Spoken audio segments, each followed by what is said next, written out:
I accidentally clicked the button with this here. Weird, huh?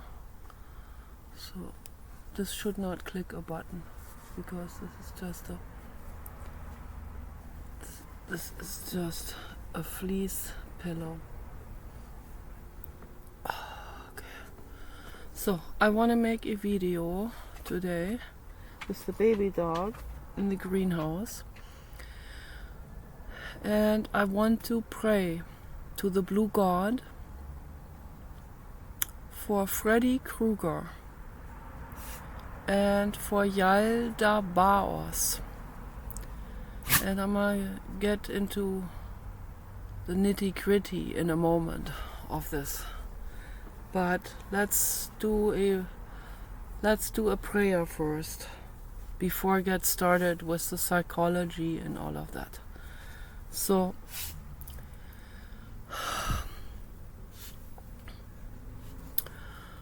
let's go into a meditation, but a sitting meditation. Close your eyes and think about Freddy Krueger and Yalda. I don't know if you're familiar with him, but it doesn't matter whether you're familiar with him or not. I'll explain that later, what that is. Let's just send these two beings, entities, let's send them unconditional love and infinite healing. So close your eyes, breathe, and together we send them unconditional love and infinite healing. And we talk to the blue god, the infinite cosmos, and we say, Blue God, please protect all living beings and entities into eternity.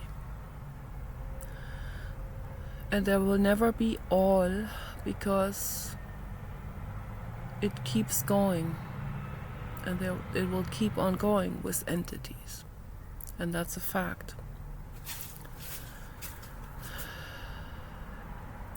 And rescue all horses and pigs and all beings, and rescue all entities who are suffering, like Freddy Krueger and Yalda. They all need healing. So that was my meditation. Now I'm gonna get into who is Freddy Krueger. You probably already know who that is. That is Philip Jones Zane, but no, that's just one version. Those are one version of Freddy Krueger. The actual Freddy Krueger is a fiction character in a horror movie who goes out killing children, and that's very, very sad. Okay, so, but whether that's a fictional character or a real character, and there are many Freddy Kruegers out there in real life, of course, that Singleton was one of them. And Singleton died in prison. He got the C word, and a lot of people probably say I'm glad and all of that. And yes, we don't need those type of people. But I can clearly see that Singleton, he hated himself. And when people hate themselves, that's not good for the immune system at all. You know, baby dog, no, Shh, don't do that. He's digging. No, don't dig there. No, baby dog, no, baby dog, no, don't do it. And then he will scratch the dirt all into my boots here. Get all the sand scratched into my boots that are kind of wide on the top. So, but it doesn't matter whether it's a fictional character. Okay. The moment you create a fictional character, you have created an entity. Okay, that's the truth. Whether that's Hannibal Lecter or Dexter or whoever these people are that some writer has come up with.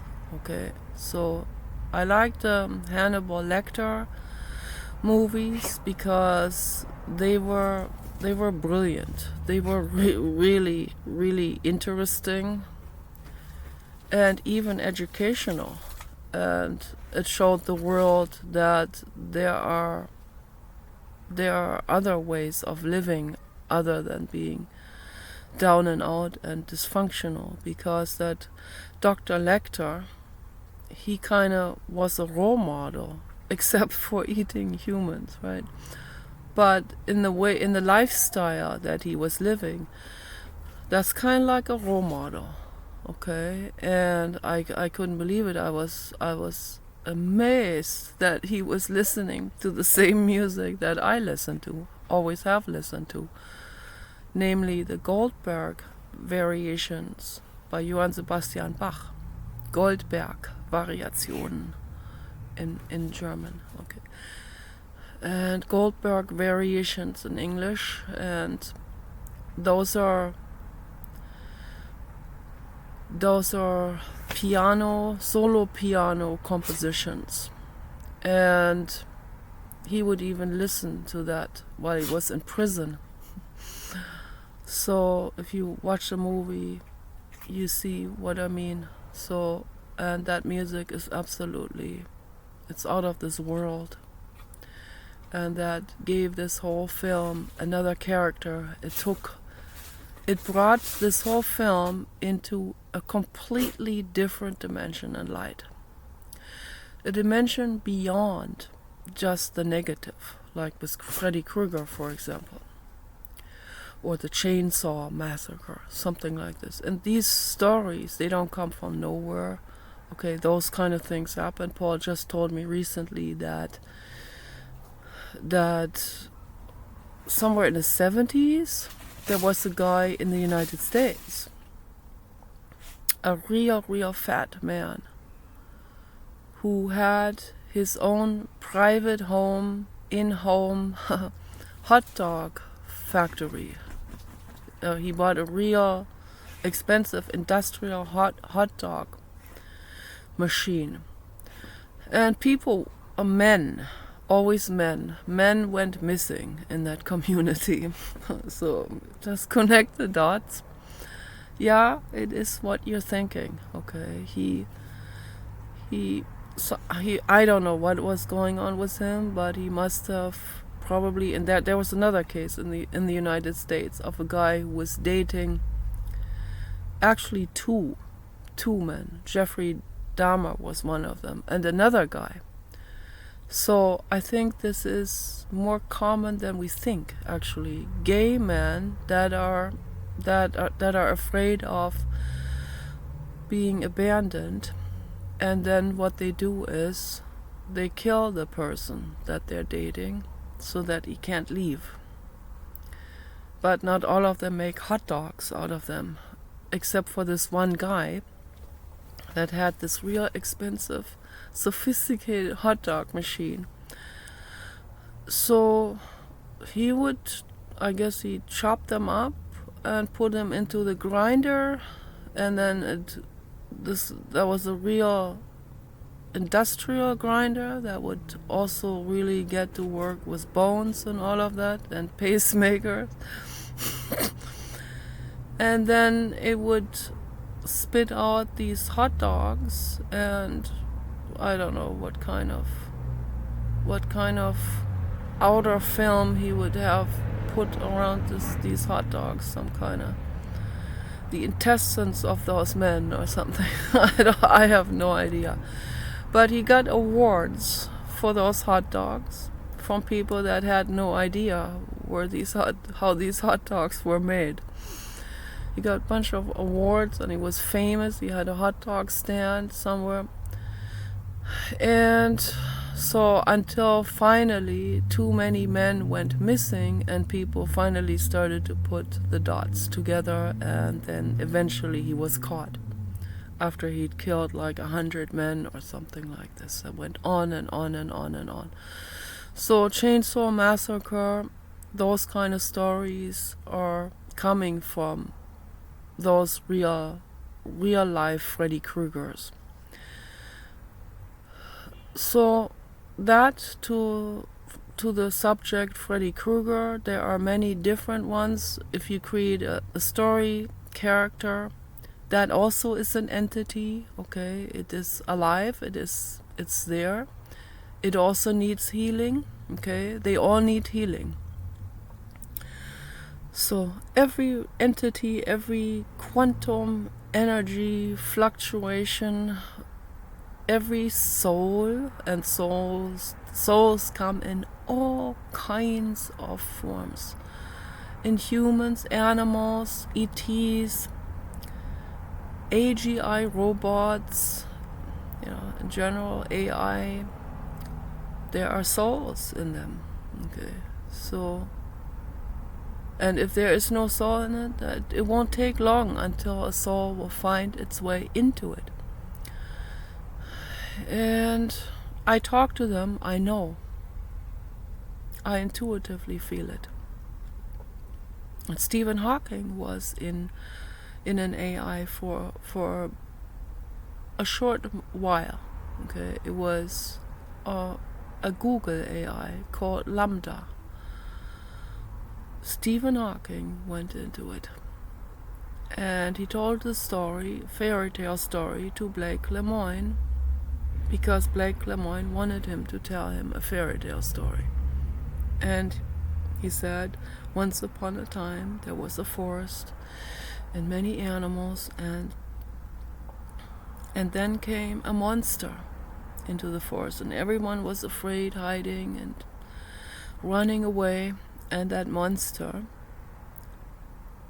looked like a human. The monster in human form, okay? With other words, the forest is in an ecological balance, and then a hunter comes in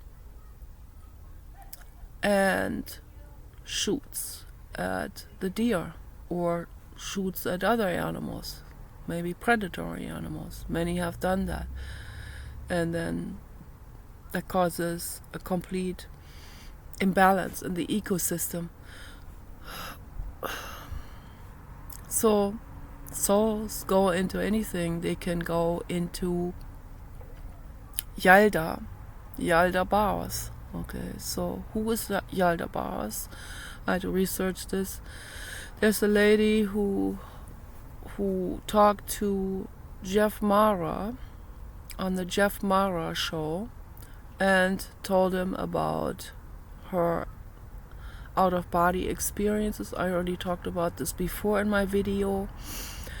And she said she saw an eye following her around when she left her body and was still real close to the earth, but in an outer atmosphere. And she didn't know where this eye was coming from. And she went back in her body and then decided to do an astral projection farther out. And when she did that, she was farther out so that she could see the earth more in like a small marble. And what she saw then was the being where that eye came from. So, because she saw then the whole being, the whole entity. It's not a physical, like we have, entity. It's an outer dimensional entity. And she described that entity as exactly what history books and Gnostic texts have talked about. And also what a lot of different indigenous people around the earth have described in depictions and telltales and hieroglyphs and petroglyphs. And that went also into Chinese culture very much. They have festivals of dragons, and these dragons have a lion head and 4 legs like a lion, but they're very, very long, like a snake or like a very long reptile. And so they're like some kind of mix between a lion and a reptile. And that's a dragon. And the Chinese, they worship that. It must come from some real ancient tradition where maybe people have gone into meditation and seen this being, this entity. And the lady said that revealed itself to her as the owner of the earth. So, and it was clinging to the earth like this here, holding on to the earth like I'm holding on to this here and say, this is my pillow and no one else's pillow. And in that way, in that energy form. And it was looking at her because it was very aware that she was there in energy form. And, or he, I think it's a male. Yalda Bas is a male. And that is the dragon. That is a quantum dragon. And I believe that is where that Chinese tradition comes from, because some people must have seen it in meditation. So it's getting a little bit dark, but I want to talk about this. I think this is very important.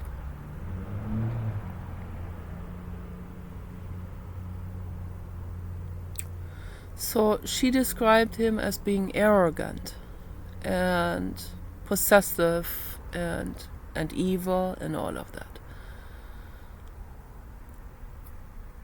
The Chinese celebrate it because I guess they want to appease him or something. So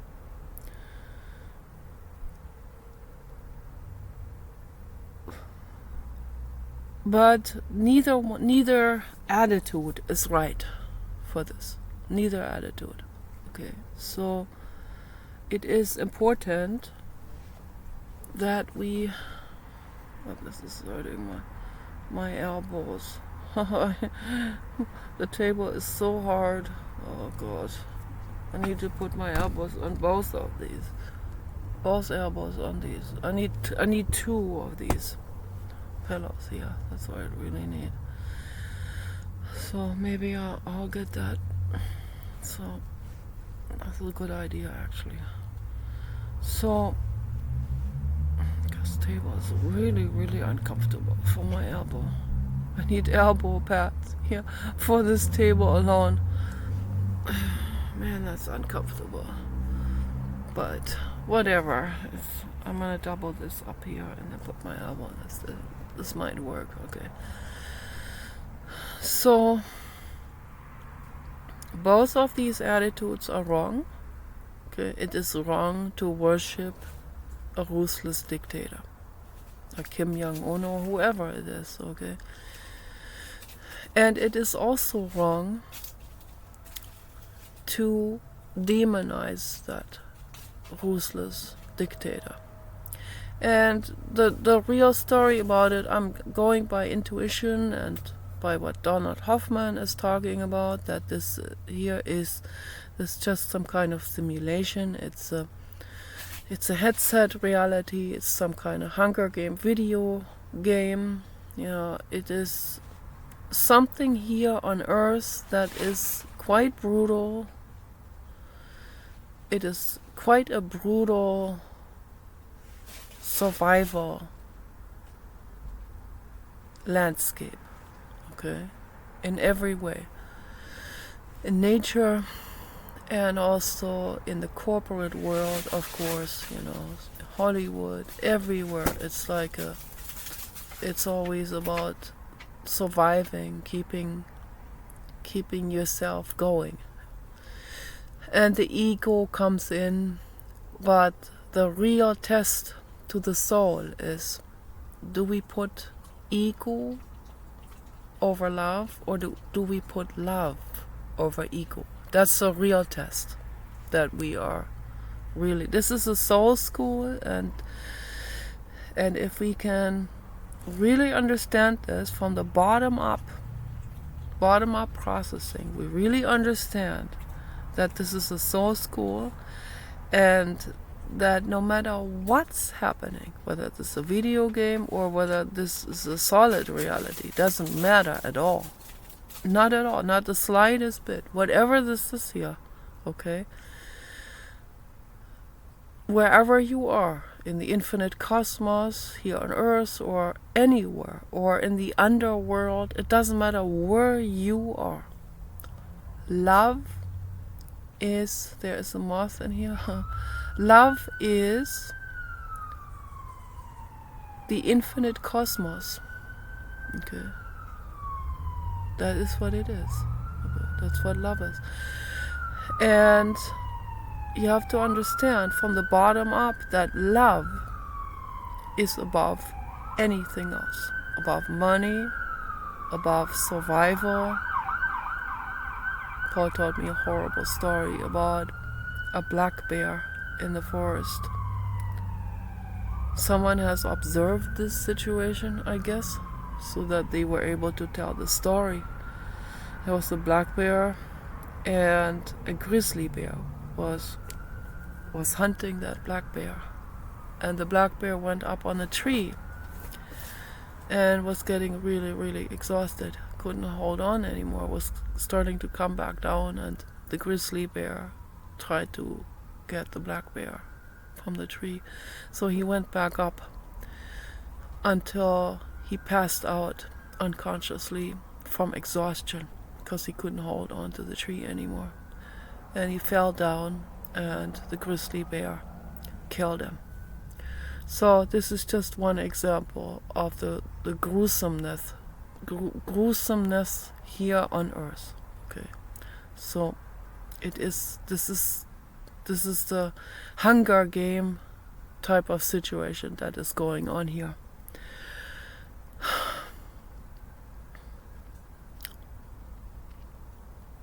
It's horrific, but nature is more balanced than, nature, it's all nature ultimately, right? But even here in the greenhouse or in the house, so it's all ultimately from the wider angle. But nature without the human intervention is a lot more merciful than the world of the humans. So when the humans started to evolve into that what they are today, that's when things got really, really bad. That's when it got from bad to horrific, with the survival and with the suffering of the mind, psychological suffering, all of that got completely out of control. I'm a perfect example of that, okay? Perfect example. My whole life was just unimaginable psychological pain and suffering.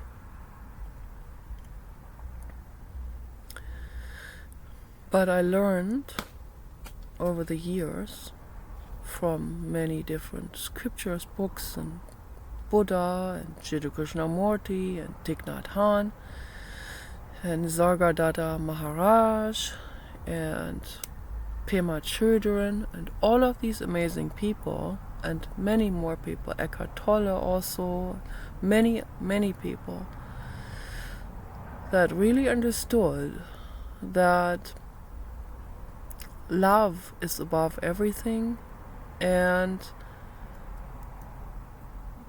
living and accepting the now moment. Breathing with the now moment. Whatever the now moment is. That could be being chased by a grizzly bear, or a hunter, or a human trafficker, okay, which is the absolute worst. Do not even get anywhere into the situation like this, okay? Keep your children away from schools, and really public places. I don't even trust a church. Don't trust some kind of church minister with your child. There could be a trafficker, or it could be someone. It could be an individual pedo who is using them. I mean, the world is just loaded with those people. Absolutely loaded. We can't trust people. You can't. We could never trust people, really.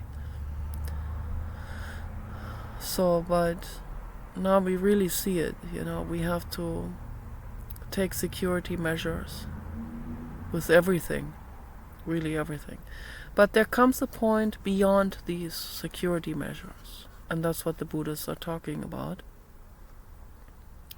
where you cannot live your life in a state of frenzy and panic. You cannot do that. I mean, it's good to be paranoid and all of that, like they always say. The paranoid rich person is the safe rich person, but there are some people that are not rich and they should also be paranoid and they'll be safer. But beyond this range of security checks and measures and all of that, beyond all of that, we have to let go. Okay, I lock my door, I stay away from trafficker people. I don't go out much. Okay, so that's all good. Okay, check marked. But beyond that, I can't live my life here, sitting in this greenhouse, for example, sewing, thinking, oh, what if Lockheed Martin sends a drone over here to my greenhouse and shoots some kind of virus or an illness at me, and I've had these thoughts many, many times, and maybe that happened also. But now that's something that doesn't go away by me locking the door or by doing security measures. This is an instance that is above and beyond my personal legislation. There's something I can that is something that I cannot do anything about. Okay, I cannot change the fact that Anthony Fauci is releasing dangerous viruses into the world. I can talk about it, I can write about it, I can warn people, I can tell people what to do in this situation with herbs and all of that. There are many herbs that take care of that: rhododendron, camellia japonica, chamomile, peppermint, patchouli, many herbs that are also ivy for coughing. So many herbs that you can make tea with that are very, very effective in curing a virus infection. So it's not going to be like a miracle, like you drink the tea and then the flu is gone. It takes a while, but it heals the flu up much faster. Much, much faster. And it will ease the symptoms so that you don't have to suffer horrifically. I don't know what would have happened if I didn't have the herbs, the herbal solutions, teas, and the steam bath and all of that. I don't know what would have happened. I may have suffocated. That could have happened. Okay, a lot of people suffocated at home and in hospitals from these COVID virus variations. Okay, and there's one going on around right now. So there are certain things we can do, but we cannot change the fact that they are releasing these viruses. You can write him a mean letter. That's not going to change how he acts, obviously. Okay, you can pray for him. That's probably also not going to change how he acts. He's still going to do it because he's driven by greed. But what we can do is we can meditate and sit in meditation, and we can allow the now moment, breathe with it, and we can pray for them, and we can cry for them, and we can meditate for them. And we can ask the infinite cosmos to help them heal and to help every single one of us heal. And to rescue all living beings, okay? And to protect all living beings. That is something we can do. That is a must do. Okay? Whether you believe that is effective or not is completely secondary. What matters is that we do this prayer and meditation. That is infinitely important. I do it every day and often at night before I go to sleep. I talk to the blue god to protect all pigs, horses, and living beings, and dogs, and all beings and all entities, and to help us heal. We want to heal, okay? It's time that we heal, that these wars end, okay? Very, very, very important, very important. So that the Yalda bars is a dragon, and it's a quantum energy. It's an outer dimensional dragon that may have created the earth, okay? But then something else has created the dragon and gave the dragon an autonomy to create something. But whatever is going on, this dragon has a beginner soul. And Anthony Fauci has a beginner soul, and Bill Gates, they have beginner souls, okay? They are not well, they are not helping. They are not putting love above everything. They're putting greed above love. And that needs to be healed, and we can heal this, okay? We can absolutely heal this. I believe in it. I absolutely believe in it. For example, right now I'm ashamed that I have these bags and veins in there and all of that. I feel very embarrassed and ashamed about this. The light also shows that, and the angle of the camera and all of that.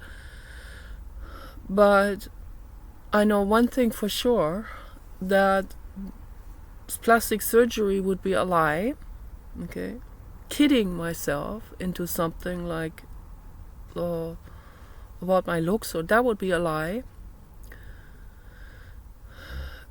Kidding myself into eternal living would be a lie. By the way, I don't want to live forever. There are lots of people who want to live forever.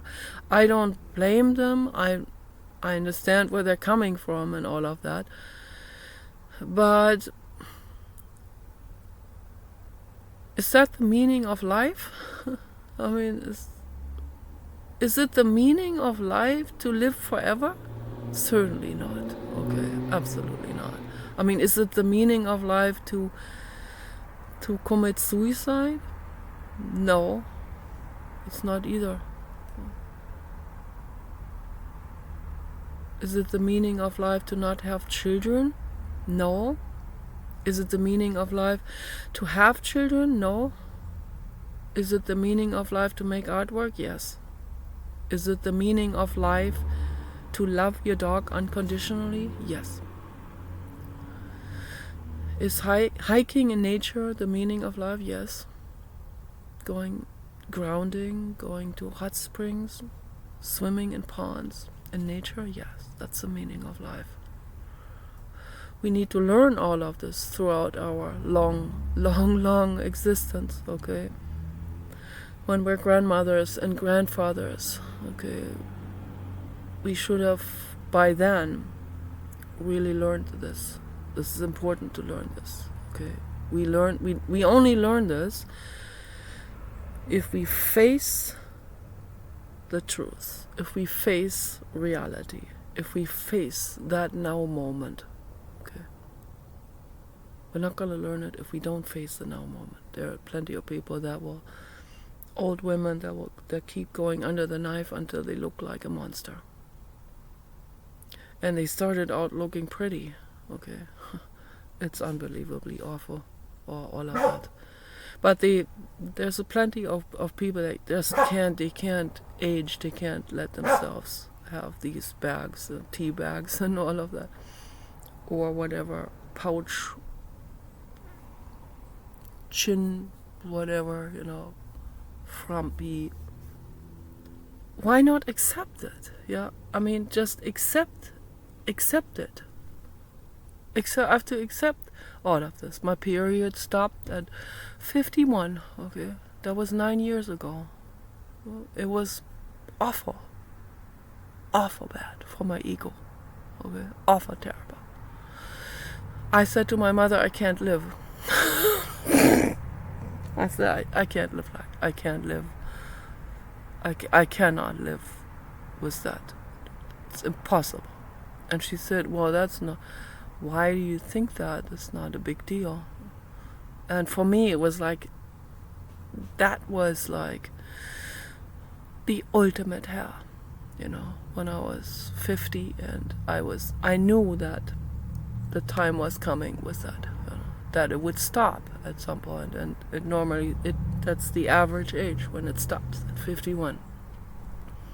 And that's exactly what happened. And I thought, I can't live now. Okay, it's finished. But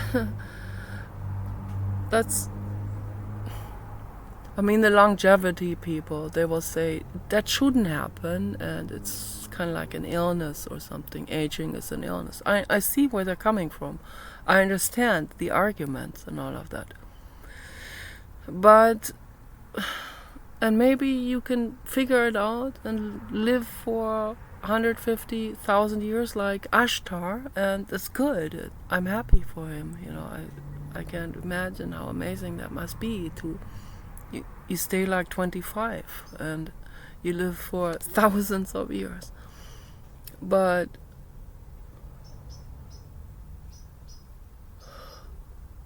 and maybe you figure out how to regrow eggs and testicles and all of that, right? And you stay fertile and you just keep on going. But maybe I can't even put my head into this, how that must be, right? So it's like one lifetime that spans basically many, many, many lifetimes, and you go through learning experiences, and that's also how the soul learns, right? But right now we're in this situation, so we become grandmothers, and I have to lean into the now, okay? Lean into it and accept it fully. Accept it fully, accept this fact that the period stopped, and I have wrinkles, and I'm a lot wiser. It's good, right? But I have to accept whatever there is. Or there was a woman, she went into a wake coma. I talked about this before, several years ago. When I saw that, I couldn't believe it, how this woman was able to make it through this.